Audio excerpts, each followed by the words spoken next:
Fala galera, bom dia, boa tarde, boa noite para você, professor Thiago Andrade na área.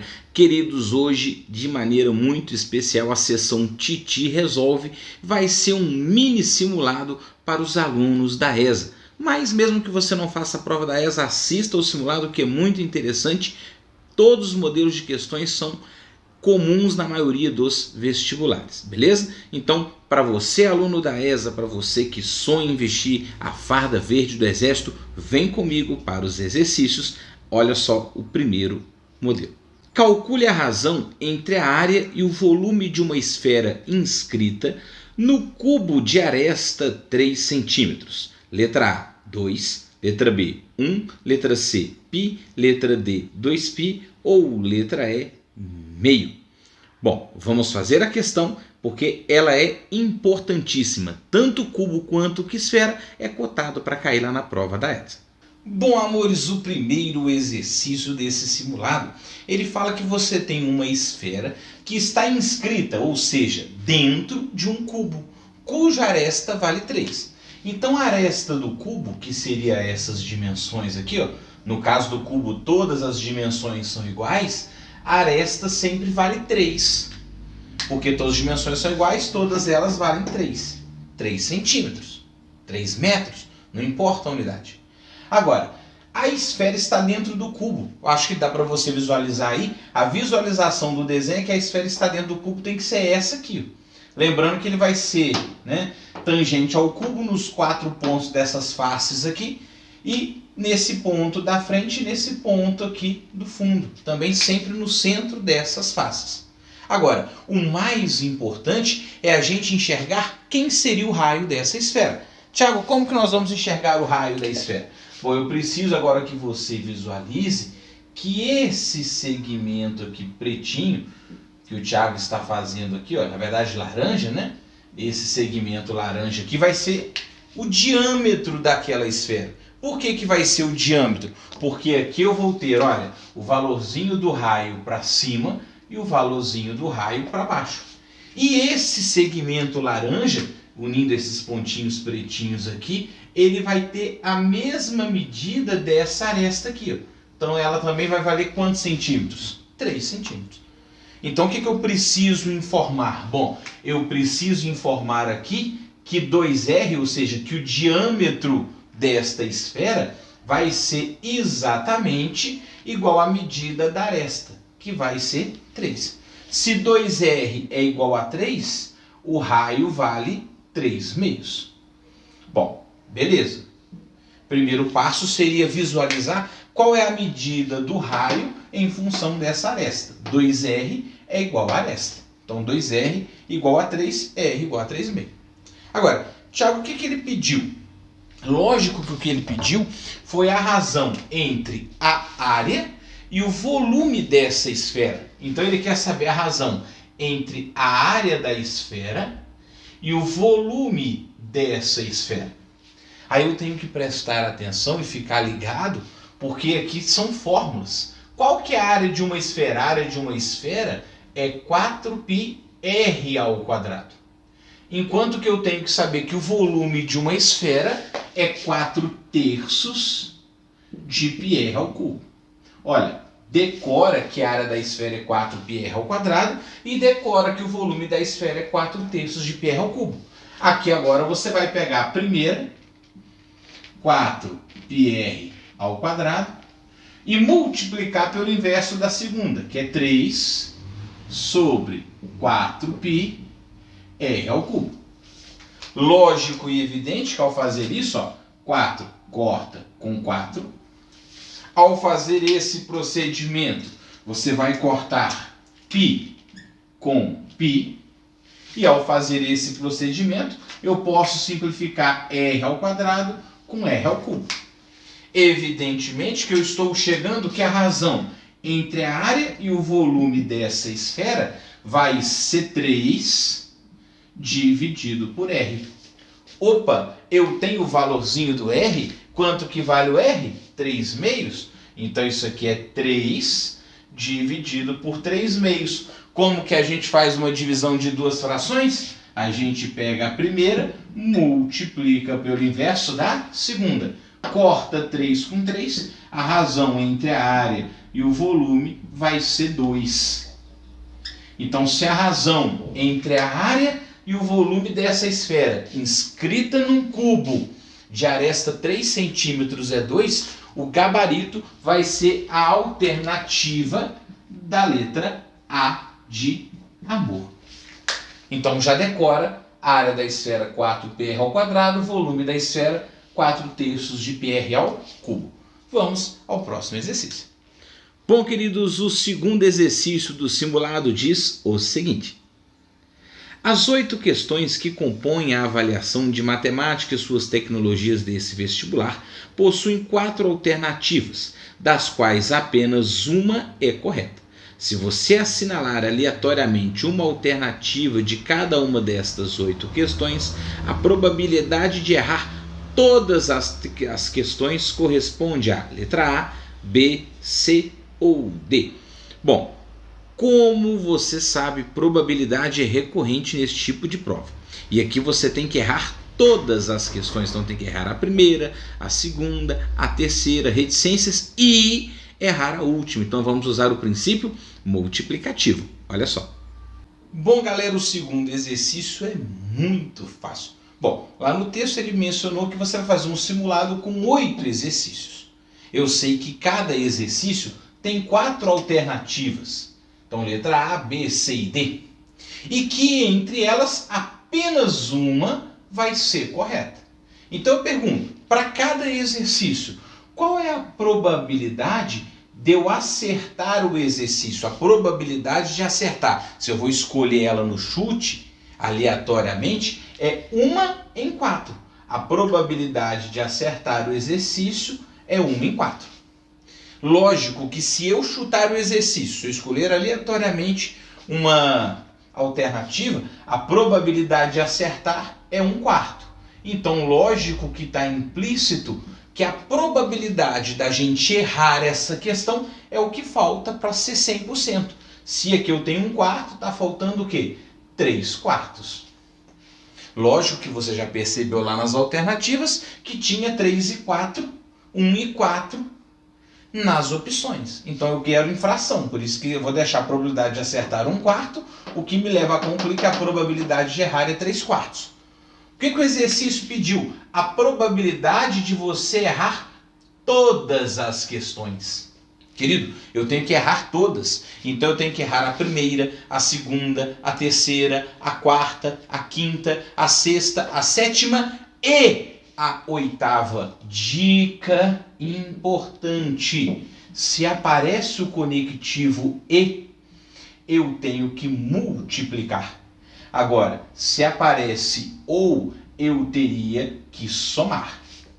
Como eu tenho que errar todas, eu tenho que errar a primeira, a segunda, a terceira, reticências e errar a oitava, eu tenho que multiplicar. Então, a probabilidade seriam 8 tracinhos aqui, ó. O Thiago está fazendo aqui 8 tracinhos. Errar a primeira, errar a segunda, a terceira, a quarta, a quinta, a sexta, a sétima e a oitava. Agora, qual é a chance de eu errar a primeira questão? 3/4. E errar a segunda? 3/4. Assim por diante. Todas aqui, a probabilidade de errar é 3/4. Então vai ser 3/4 vezes 3/4 vezes 3/4 vezes 3/4 vezes 3/4 até a oitava. Lógico que de forma simples, a probabilidade então do exercício, que é errar todas, vai ser 3/4 elevado a quanto? A 8. Não tem essa opção, então eu poderia buscar 3 elevado a 8 dividido por 4 elevado a 8. Também não tem essa opção, então vou melhorar essa opção e escrever que a probabilidade vai ser 3 elevado a 8 vezes... Bom, aqui eu não estava dividindo por 4 elevado a 8, basta multiplicar por 4 elevado a menos 8. Opa! Essa alternativa aqui tem gabarito. E o gabarito vai ser a letra A de amor. Então, mais uma questão resolvida do seu simulado e o gabarito, letra A, de amor. Muito cuidado com essa questão porque ela é muito recorrente nos vestibulares e pode aparecer na prova da ESA. Vamos à terceira questão. Bom, queridos, o terceiro exercício do simulado é de matriz. Olha só. O determinante da matriz inversa de A, 3 elevado a 0, 1, log de 9 na base 3, raiz cúbica de 8, 0, 1, 5, menos 2 e 1 quarto elevado a menos 1, é 9, menos 9, 1 nono ou menos 1 nono. Vem comigo, vem ser feliz. Bom, galera, o terceiro exercício nos deu uma matriz 3 por 3A e ele quer o determinante da inversa. A primeira coisa que a gente tem que lembrar são aquelas propriedades provenientes do teorema de Venet. Uma delas diz o seguinte, que o determinante da inversa é o inverso do determinante.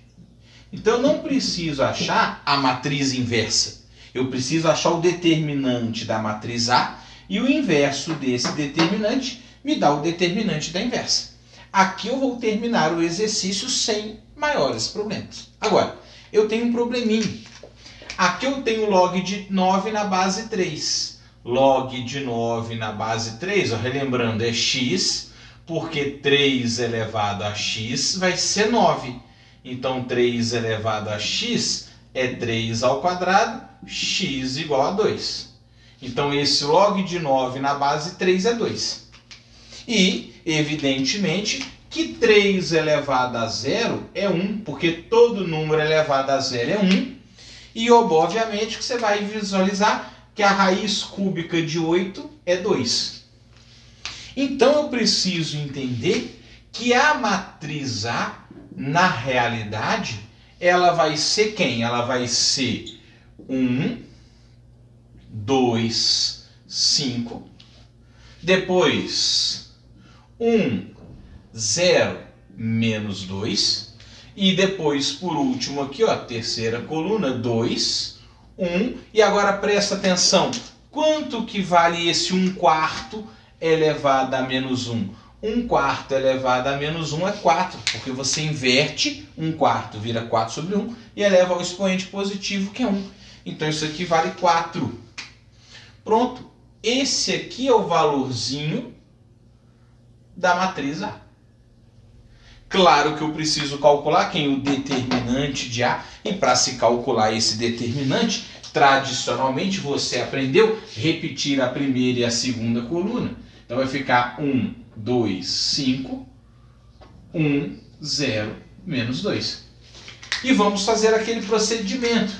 As diagonais para baixo, multiplica e mantém o sinal. Então vai ficar 1 vezes 0 vezes 4, 0. 1 vezes 1 vezes 5, 5. 2 vezes 2 vezes menos 2, menos 8. As diagonais secundárias estão nesse sentido aqui. Nós também vamos multiplicar, porém nós temos que trocar o sinal. E ao trocar o sinal, obviamente, vai ficar 0. 1 vezes 1 vezes menos 2, 2. 1 vezes 2 vezes 4, 8. Troca o sinal, menos 8. Está aqui. Claro e evidente que o determinante é essa soma. Então, o determinante de A vai ser, olha, 2 menos 8 mais 5 menos 8. Esse determinante vai ficar só 2 mais 5, 7 menos 16. Porque menos 8, menos 8. Eu estou chegando aqui que o determinante de A, ele vale, então, menos 9. Porque 7 menos 16 vai me dar menos 9. Se o determinante de A é menos 9, a gente volta aqui. O determinante da inversa é o inverso do determinante. Então, é 1 sobre menos 9. Mais com menos dá menos. Então, o determinante da matriz inversa vai ser menos 1 nono. E se o determinante da matriz inversa é menos 1 nono, o gabarito vai ser a letra D de doidão. Guarda isso. O determinante da inversa é o inverso do determinante. Gabarito é a letra D de doidão. O determinante da inversa é o inverso do determinante. O determinante do produto é o produto do determinante. Beleza? Amores de My Life, o quarto exercício diz o seguinte. Uma bola de borracha cai de uma altura de 30 metros. Após o choque com o solo, a bola sobe a uma altura igual a 1/3 da altura anterior. Se deixarmos a bola subir e descer sem interrupção, qual será a distância total percorrida por ela? 24, 48, 60, 120 ou 240? Bom, nessa questão nós vamos usar uma noção de PG infinita, assunto cotado para a sua prova da ESA. Bom, esse exercício ele fala de progressão geométrica. É muito importante. Bom, o que eu preciso considerar inicialmente? Que a bola cai de uma altura inicial de 30 metros. E que após ela tocar o solo, ela sobe a 1/3 da altura anterior. Então, por exemplo, o primeiro valor é 30 metros, que é a primeira altura. Vou chamar isso aqui de H1, vale 30 metros. Aí a bola vai cair. Qual vai ser a altura 2 que ela vai atingir? 1/3 de 30, 1/3 da altura anterior. 1/3 de 30 é igual a 10. Evidentemente que a altura 3 vai ser 1/3 da anterior. Quem que é anterior? 10. 1/3 de 10 vai ser 10/3. E assim por diante. Então eu já consigo perceber aqui na construção que isso aqui vai ser uma sequência numérica que vai ser uma PG. 30, 10, 10/3, reticências, assim por diante. Olha que bonito. Isso aqui é uma PG. Agora, evidentemente que essa PG ela tem um primeiro termo, que é 30, que eu vou chamar aqui de A1. Primeiro termo da PG, o A1 vai ser 30.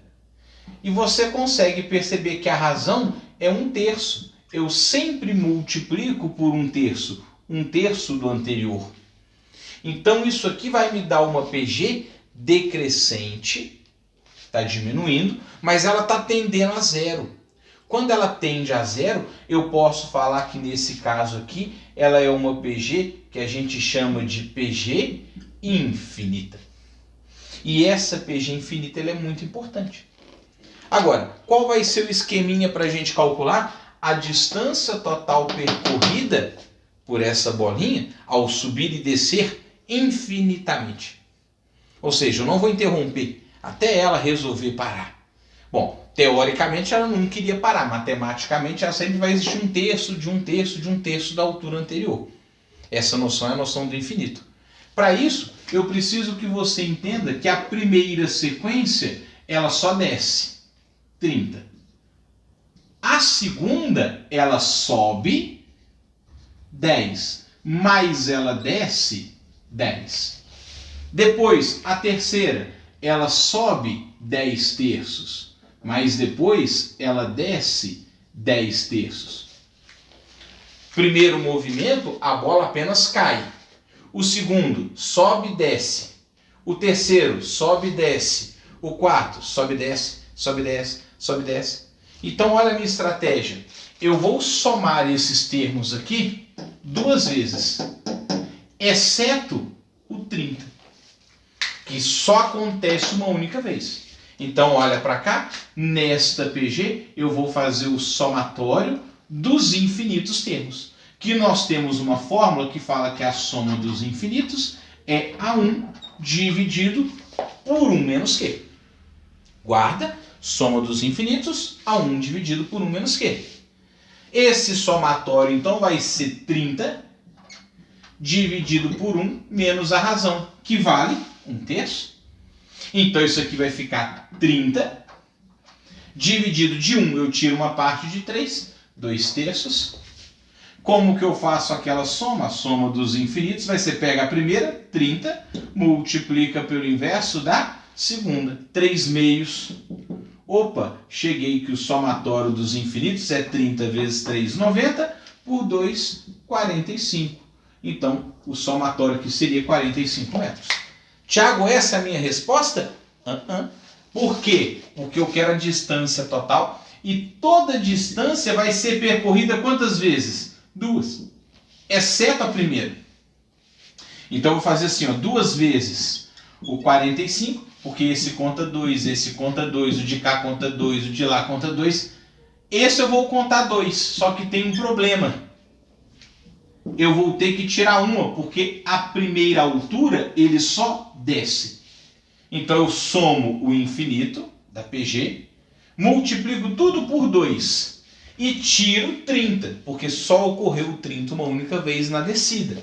Então vai ficar que a distância total vai ser 2 vezes 45, 90. 90 menos 30, 60. Então a distância a ser percorrida vai ser de 60 metros. E 60 metros, o gabarito vai ser a alternativa da letra C de Carneirinho.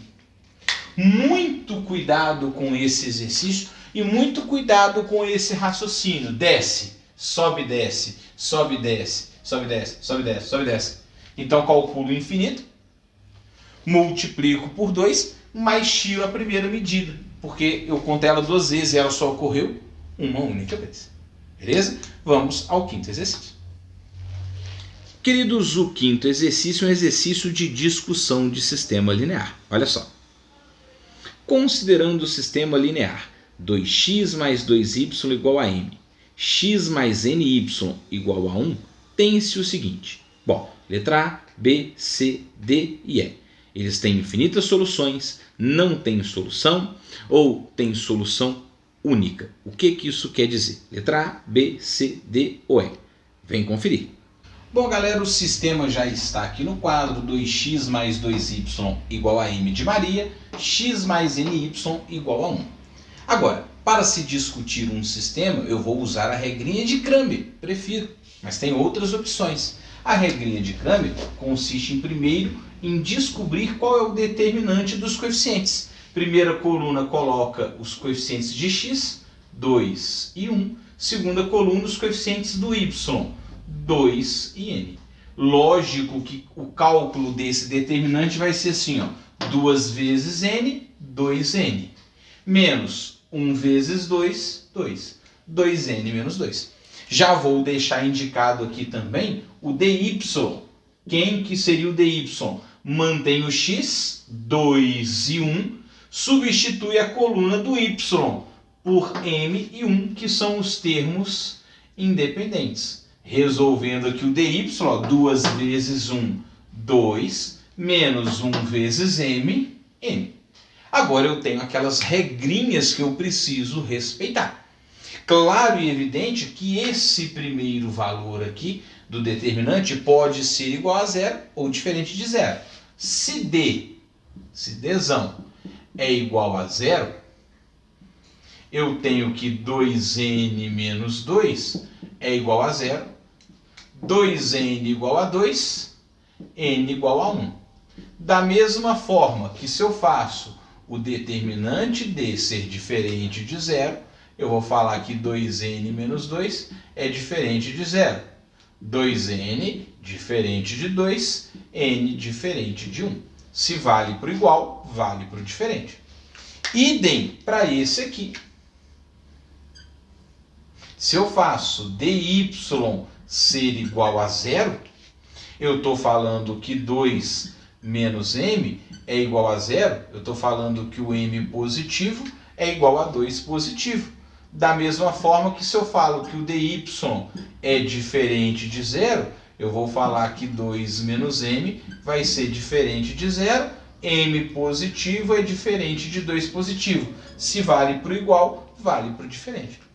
E agora eu preciso lembrar as classificações de um sistema. Quando que o sistema é possível e determinado? Bom, o nosso sistema ele é possível e determinado quando o determinante for diferente de zero. Nesse caso, eu preciso que o n seja diferente de 1. Neste caso, eu preciso que o n seja diferente de 1. Agora, quando que o meu sistema ele é possível e indeterminado? Ou seja, quando ele apresenta infinitas soluções? Quando o determinante é igual a zero e o secundário, dx, dy, dz, não importa quem, nesse caso eu calculei o dy, também seja igual a zero. Tem que ser 0 sobre 0. Nesse caso, eu preciso entender aqui que o n, então, vai ser 1, d igual a 0, n igual a 1. E que dy igual a 0, o m vai ser igual a 2. Então, se o n for 2 e o n for 1, o sistema vai admitir infinitas soluções. E que esse sistema ele também pode ser esse sistema impossível, quando o determinante principal é 0 e o secundário, pode ser dx, dy, dz, seja diferente de 0. Lógico e evidente que nesse raciocínio eu preciso que d igual a 0, n igual a 1. dy diferente de 0, m diferente de 2. Então aqui as retas não iriam se encontrar, não existe solução, seriam retas paralelas. Aqui são retas coincidentes e aqui são retas concorrentes. Por isso, senhores, que o gabarito está aqui, ó. O gabarito vai ser a letra B de baixinho. Se m for igual a 2 e o n for igual a 1, esse sistema vai ser um sistema possível e indeterminado, ou seja, apresenta infinitas soluções. Queridos, o sexto exercício do simulado é esse aqui. O triângulo equilátero ABC de lado 10 raiz de 3 está inscrito numa circunferência. O centro da circunferência é o centro do triângulo. A área da região dentro da circunferência e fora do triângulo é igual a letra A, B, C, D ou E. Queridos, exercício de geometria plana é muito importante, tanto trabalhando polígonos inscritos, circunscritos, quanto que área, bem como a noção de circunferência. Olha como se faz essa questão. Bom, queridos, o exercício ele fala que você tem um triângulo equilátero de lado 10 raiz de 3 que está inscrito numa circunferência. Aqui eu fiz o desenho. E aí o exercício pede o valor da área no interior do círculo e no exterior do triângulo.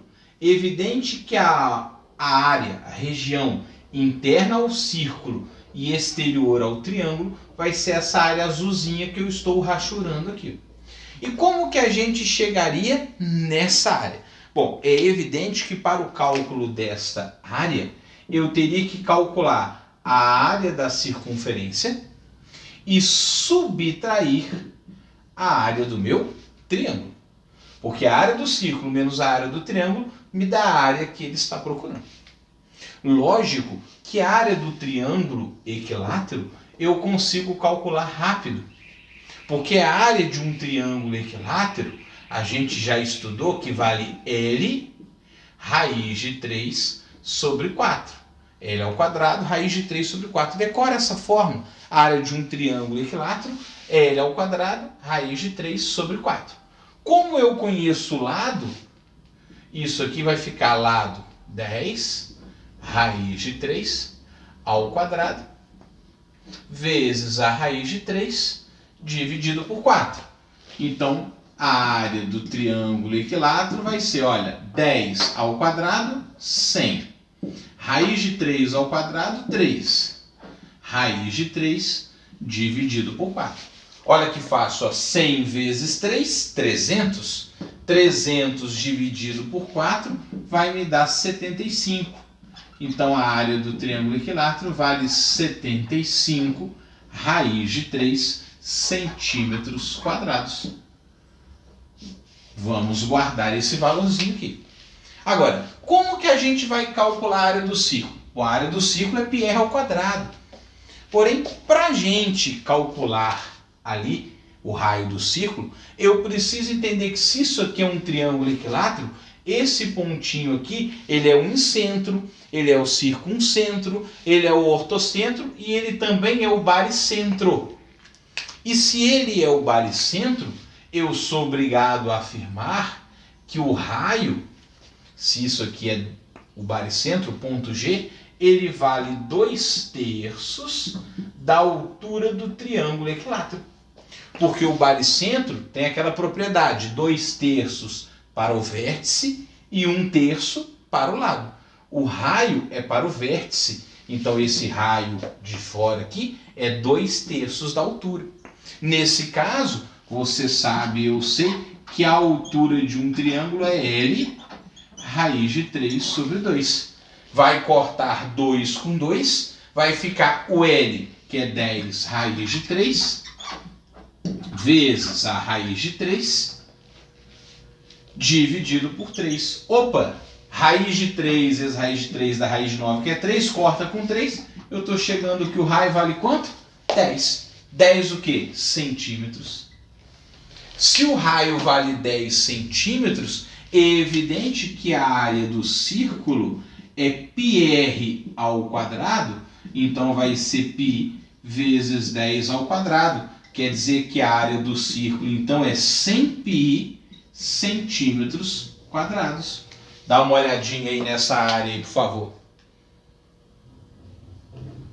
E aí, lógico, querido, que para terminar o exercício, eu volto aqui.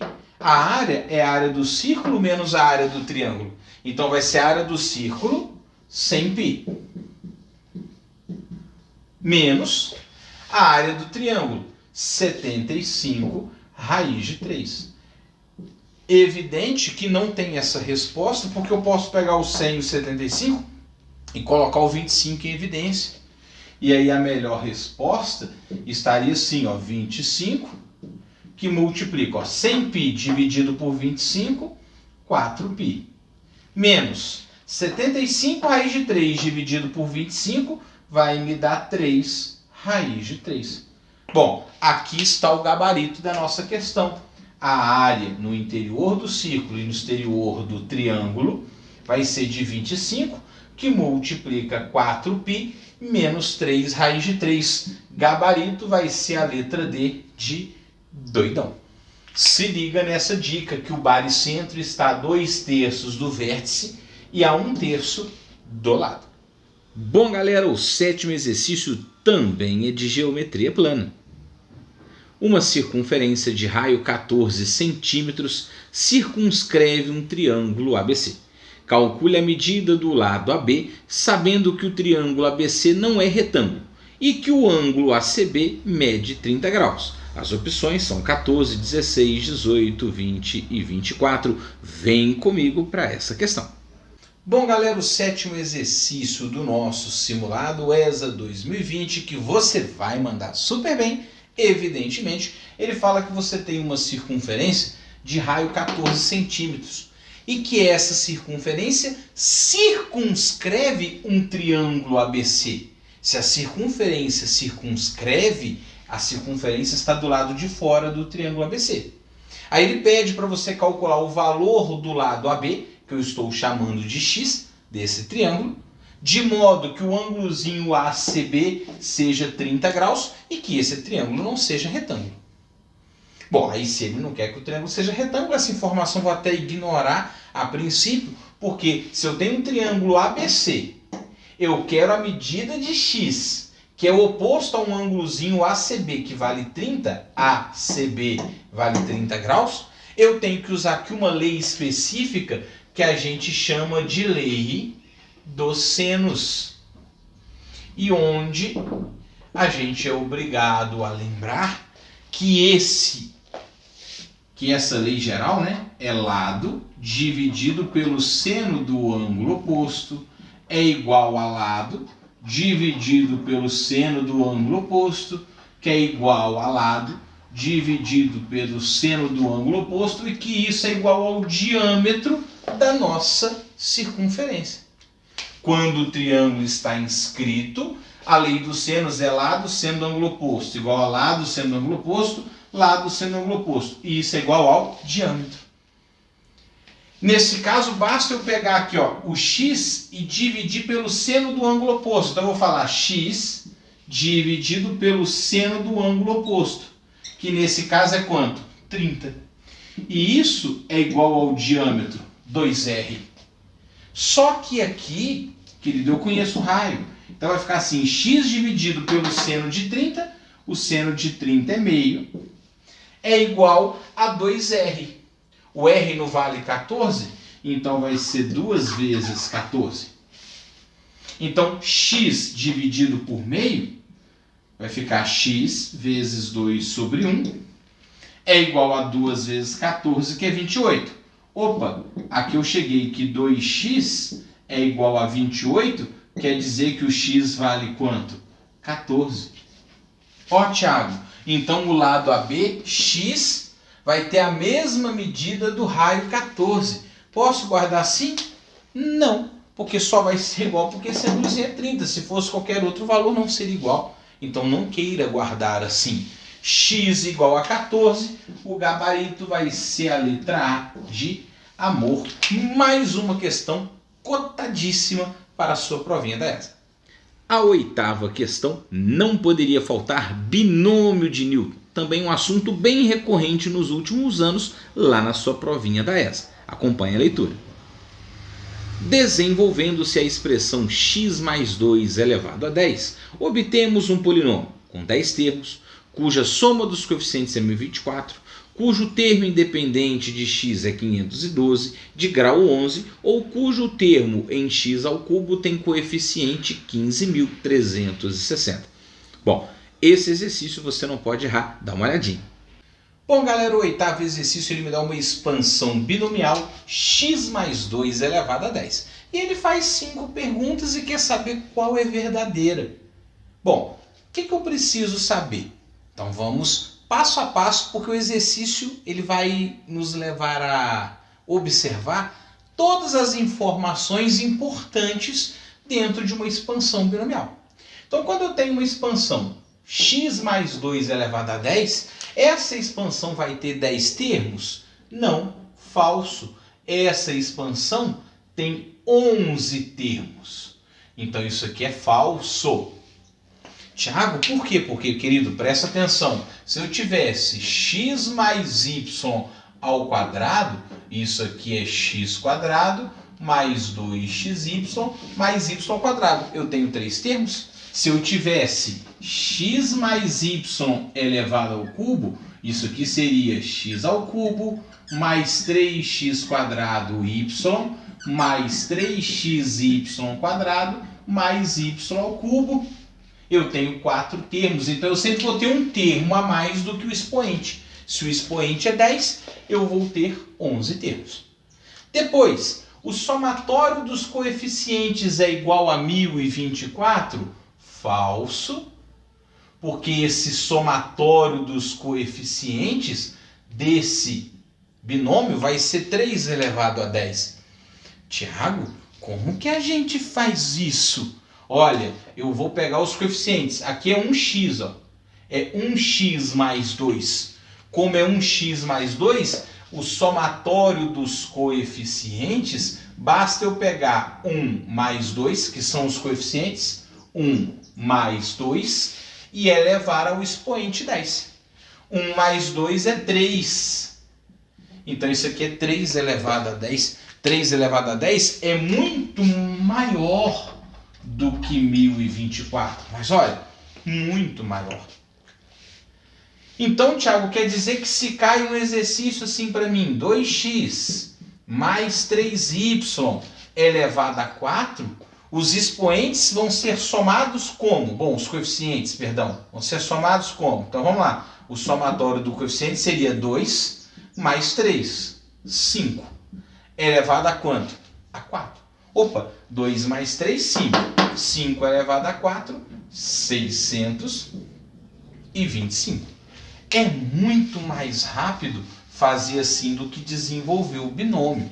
E isso é muito importante.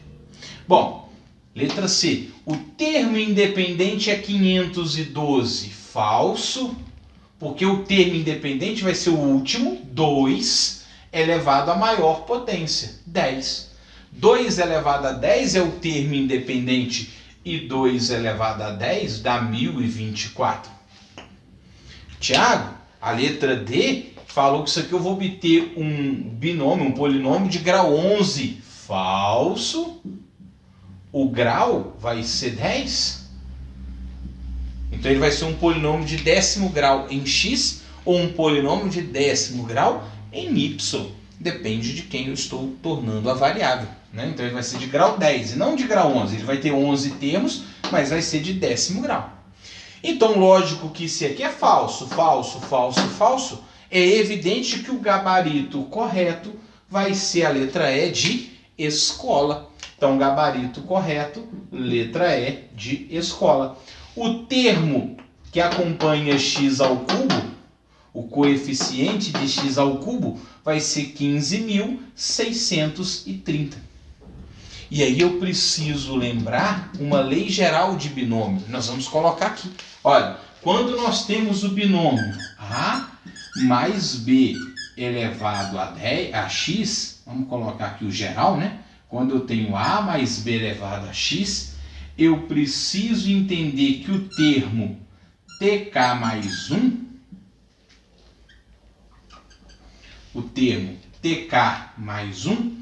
ele vai ser igual a qual combinação? Bom, ele vai ser a combinação xk vezes A vezes B. O B vai estar elevado a K e o A vai estar elevado a X menos K.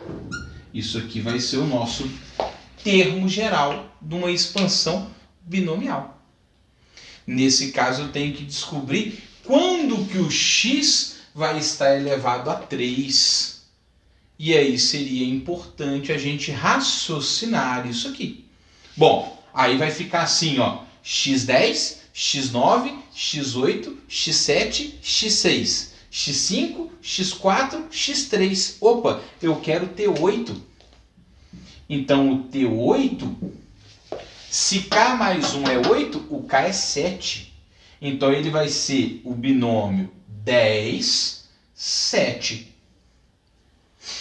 Vezes, bom, o primeiro x, o segundo 2. O segundo, que é o B, vai estar elevado ao mesmo númerozinho. Aqui não é 7? Então aqui vai ser 7. Opa, o x, que é o primeiro, vai estar elevado a 10 menos 7, que é 3. Então eu vou ter que desenvolver isso aqui, ó. É lógico aqui, ó, que o nosso T8, ele vai ser... Bom, quem é o binômio 10 sobre 7? Isso aqui vai ser 10 fatorial. Dividido por 10 menos 7, 3 fatorial. Vezes 7 fatorial, que multiplica x ao cubo vezes 2 elevado a 7. 2 elevado a 7 eu vou fazer e vai ser 128. É evidente que se fizer essa continha aqui, ó, aqui vai ficar 10 vezes 9 vezes 8 dividido por 6, que é o 3 fatorial. 7 fatorial vai cortar, vezes 128 de x ao cubo. Então, esse termo simplificando aqui, ó, 10 vezes 9, 90. 90 por 6, 15. 15 vezes 8 vai me dar 120. Então, vai ficar 120 vezes 128, x ao cubo. É evidente que 120 vezes 128 vai me dar 15.360 x ao cubo. Então, olha lá, o coeficiente que acompanha o termo x ao cubo vai ser 15.360. Pode guardar essa lei geral se você assim preferir. Bom, galera, o nono exercício é um exercício de múltiplos divisores MMC, MDC. Cabe a você identificar se vai ser MMC ou MDC. Olha a leitura. Um galpão foi construído de tal forma que seu piso é retangular e tem dimensões de 36 metros e 40 metros. O proprietário pretende revestir o piso do galpão com azulejos idênticos, de formato quadrado e dimensões inteiras. Qual é o menor número de azulejos quadrados necessários para revestir o piso do galpão nas condições dadas, de maneira que não haja cortes ou sobras de material? Letra A, B, C, D ou E. Bom, galera, exercício simples que você vai resolver assim. Bom, queridos, o nono exercício do nosso simulado falou que você tem um galpão de dimensões 36 por 40 metros, retangular. Então ele tem 36 de comprimento, 40 metros de largura. Que você vai colocar azulejos que sejam quadrados. E aí ele pergunta, se você quer colocar a menor quantidade de azulejos, de forma que você não recorte nenhum azulejo sequer, então você não vai fazer nenhum corte, eu estou diante de um exercício de MDC. Eu preciso saber qual é o maior divisor de 36 e 40 ao mesmo tempo. Porque quanto maior o lado, menor a quantidade de azulejos. Esse é o raciocínio. Então o exercício, ele é um exercício de MDC, ou seja, máximo divisor comum. Eu vou calcular o MDC, então, de 36 e 40. Vamos lá, MDC divide todo mundo. Por 2 vai ficar 18 e 20. Por 2 vai ficar 9 e 10. Repara que eu não consigo mais dividir por 2. Tiago, consigo dividir por 3? Também não consegue. Já consigo dividir por 5? Também não consegue. Porque o MDC divide todo mundo. Ou divide todo mundo ou não divide ninguém. O MDC está aqui, ó. O MDC, máximo divisor comum, é 2 vezes 2. Quer dizer que o MDC, então, é 4. Se o MDC é 4, o que isso quer dizer? Bom, quer dizer que o maior azulejo na forma de um quadrado que eu consigo colocar, ele vai ter dimensões 4 por 4. Então, se eu divido 36 por 4, aqui eu vou ter 9 azulejos aqui, ó. Porque eu estou dividindo 36 por 4, então eu vou ter 9 azulejos quadrados aqui. Em contrapartida, aqui eu não tenho 40 metros, o azulejo não tem uma largura de 4, 40 por 4, aqui eu vou ter 10 azulejos. Então, a quantidade de azulejos total, vai ser 9 azulejos de comprimento por 10 azulejos de largura. Tenho que multiplicar. 9 vezes 10 vai me dar 90 azulejos. Então, a resposta do nosso exercício é que será necessário 90 azulejos para a gente revestir esse galpão. Por isso, senhoras e senhores, que o gabarito vai ser a letra A de amor. Bom, outro texto muito importante são textos de análise combinatória, são exercícios de análise combinatória. Então vamos dar uma olhadinha em um exercício de anagrama. O número de anagramas da palavra Brasil, em que as vogais ficam lado a lado e as consoantes também, é 24, 48, 96, 240, 720. Olha só como nós vamos fazer essa questão. Bom, queridos, ele me deu a palavra Brasil. E ele quer saber o número de anagramas, palavras com ou sem sentido, trocando as letras dessa palavra Brasil, que eu consigo formar de modo que as vogais estejam lado a lado, ou seja, juntas, e as consoantes também. Então eu preciso que as vogais estejam juntas e que as consoantes também estejam juntas. Bom, quem são as vogais de Brasil? O A e o I. Agora, quem são as vogais de Brasil? A e I. Está ali. Agora, eu preciso saber quem são as consoantes. As consoantes de Brasil serão B, R, S e L. Repara que Brasil tem 6 letrinhas. Vogais A e I, consoantes B, R, S e L. Nenhuma vogal se repete e nenhuma consoante se repete. Basta então, para começar, fazer a permutação das vogais. A permutação das vogais vai ser 2 fatorial, que vai ser 2 possibilidades. Pode ser A e I ou I e A. Assim como as permutações das consoantes, eu não tenho 4, sem repetição, vai ser 4 fatorial, que vai me dar 24 possibilidades. BRSL, BRLS, BSRL, BSLR. E assim por diante. São 24 possibilidades. Porém, o meu estudo pode ser vogal e consoante ou consoante e vogal. Como as vogais e as consoantes têm que estar juntos, eu vou ter um bloquinho de vogal e consoante ou um bloquinho de consoante e depois vogal. Por isso que o total de anagramas nessa condição será 2 possibilidades de permutação de vogal com 24 possibilidades de permutação de consoante vezes 2 possibilidades de montagem, vogal e consoante ou consoante e vogal. Então, no total vai ser 2 vezes 24, 48, vezes 2, 96 anagramas. Então, eu vou ter 96 anagramas da palavra Brasil, onde as vogais estarão lado a lado e as consoantes também. Gabarito vai ser a letra C de carneirinho. Bom, queridos, o 11º exercício do simulado diz o seguinte: o sargento encarregado de organizar as escalas de missão de certa organização militar deve escalar uma comitiva composta por um capitão, 2 tenentes e 2 sargentos.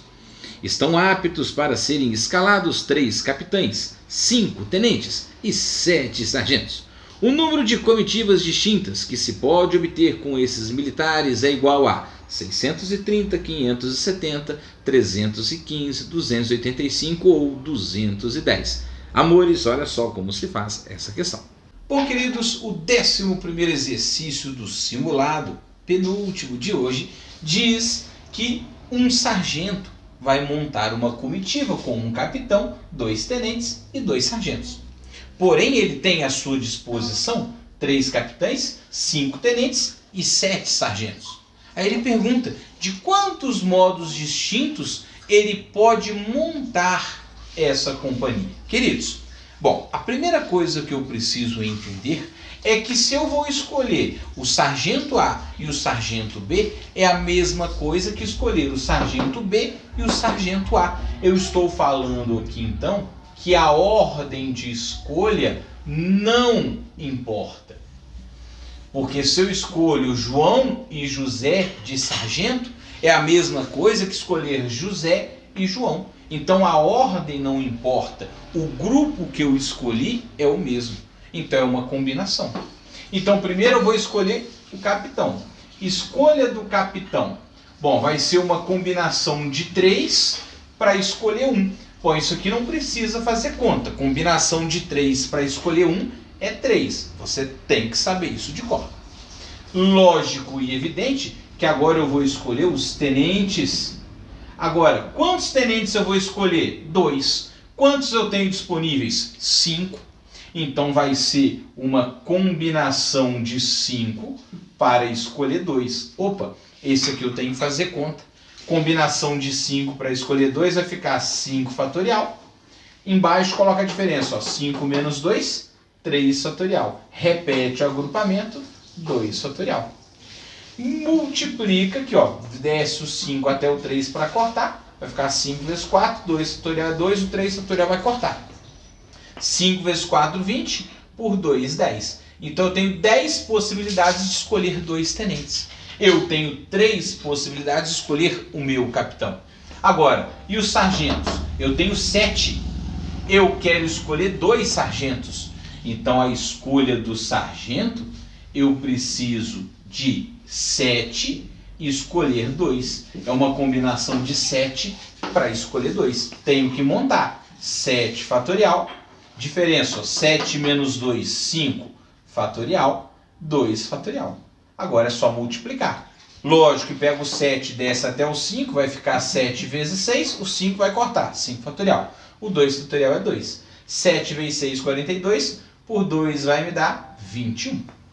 Tiago, mas e agora? Bom, eu quero escolher uma única comissão, uma única comitiva, que vai ter um capitão, 2 tenentes e 2 sargentos. Então o Tiago já falou na aulinha de hoje, no nosso simulado, que quando tem o conectivo E, a gente multiplica.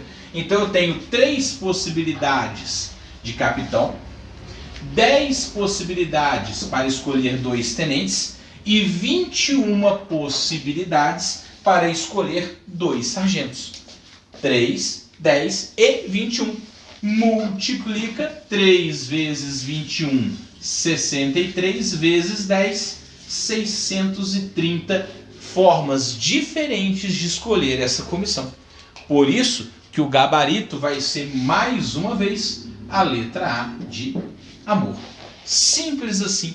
E combinatória vai cair na sua prova, com certeza.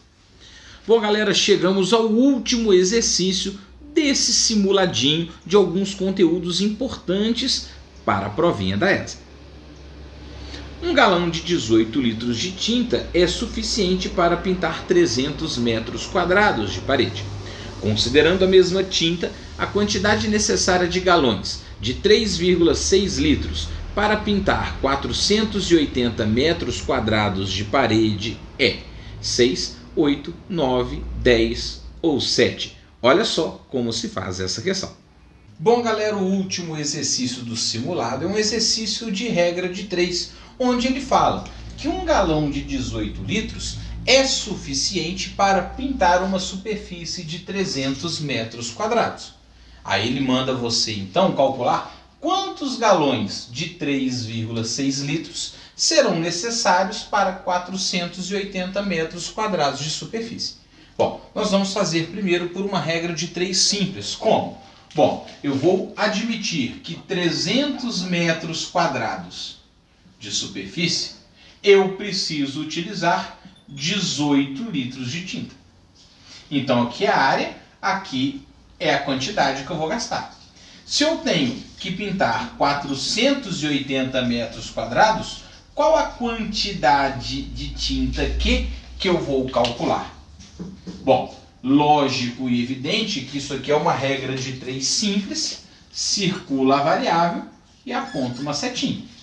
Agora, se eu aumentei a área a ser pintada, eu vou aumentar a quantidade de tinta a ser consumida. Ela é diretamente proporcional.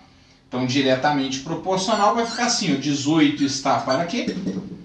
Assim como, bom, é igual, mesmo sentido da seta, 300 está para 480. Simplificando, vai ficar 18 para quê? É igual, bom, 300 e 480, vou cortar 0 com 0. O 30 e o 48 eu simplifico por 6. 30 por 6, 5. 48 por 6 vai me dar 8. Vou multiplicar cruzado e vou chegar aqui 5, que é igual a 8 vezes 18, que vai me dar 128. Lógico e evidente que esse Q vai ser 128 dividido por quanto? Por 5. E 128 dividido por 5 vai me dar qual quantidade? 12 por 5 vai me dar 2. Sobra 2. 28 por 5 vai me dar 5. Sobra 3. 30 por 5 vai me dar 6. Então eu vou precisar de 25,6 litros de tinta. Tiago, essa aqui já é a minha resposta? Não, porque essa quantidade aqui é a quantidade em litros.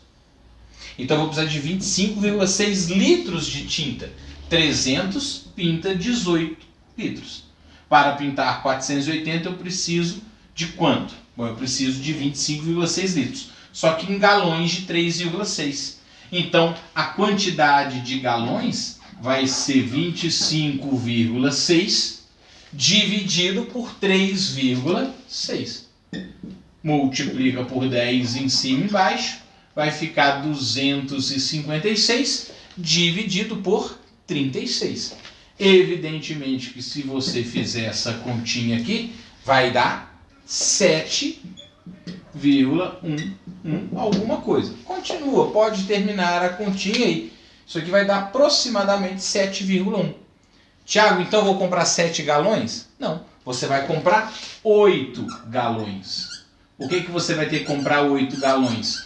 Porque 7 não serão suficientes para pintar. Eu preciso de mais de 7, então eu tenho que comprar 8 galões. Por isso, senhoras e senhores, o nosso gabarito vai ser a letra B de bosta. Esse é o gabarito da questão. Queridos, desejo para vocês uma excelente prova. Espero ter contribuído para o seu sucesso. Até a próxima, se Deus quiser. Bye, bye.